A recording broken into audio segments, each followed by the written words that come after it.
ஜெய் வாசவி. எல்லோருக்கும் இனிய காலை வணக்கம். இன்று 69வது ஸ்லோகம்.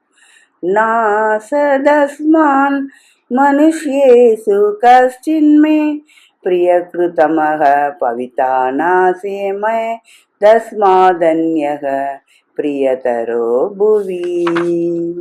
மாந்தருள் எனக்கு விருப்பமான செயல் புரியவனும் அவனை விட வேறு யாரும் இல்லை. எனக்கு இனியானும் வையகத்தில் அவனை விட யாரும் இல்லை. எல்லா செயல்களும் இறைவனுடைய செயல்களே. இயற்கை விளக்குவதெல்லாம் இறைவனுடைய மகிமையேயாம். அவ்விளக்கங்கள் அனைத்திலும் பகவத்கீதையின் விளக்கம் தனிப்பெருமை பெற்றுள்ளது. இயற்கையின் சிறப்பை அது விளக்குகிறது. வாழ்க்கை தத்துவத்தை அது விவரித்து சொல்கிறது. அனைத்துக்கும் மூலப்பொருள் எது என்பது அது இயம்புகிறது. பரவித்தே பரவித்தே ஆகிய இரண்டும் கீதையில் அடங்கி இருக்கின்றன. அதாவது கடவுளை அடைவதற்கான வழியும் இவ்வுலக வாழ்க்கையை நன்கு நடாத்துகிறதற்கான வழியும் கீதையினால் புகட்டப்படுகின்றன. அதன் போதனையை கேட்டு அதன்படி நடப்பவன் விரைவில் நல்லான் ஆவது திண்ணம்.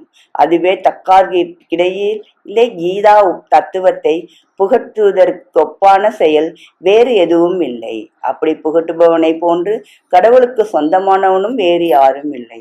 கடவுளின் மகிமை அவன் மூலம் நன்கு வெளியாவதே அதற்கு காரணமாகிறது.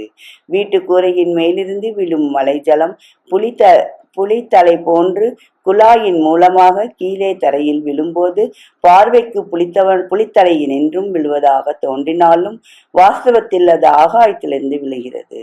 அதுபோல தெய்வீகம் வாய்ந்த மனிதர்கள் கூறும் உபதேச மொழிகள் பார்வைக்கு கேவலம் மனிதர்கள் எடுத்து வருவனராக தோன்றினாலும் வாஸ்தவத்தில் ஈஸ்வர சன்னதியின் என்று வருகின்றன. இது ராமகிருஷ்ணர் உபதேசம். பிறருக்கு எடுத்து புகட்ட இயலாதவர்க்கும் கீதையின் பால் ஒரு கடமை உண்டு. அது யாதெனின் விடை நாளை வருகிறது. நன்றி, வணக்கம். இப்படிக்கு லதா ஸ்வரூபம்.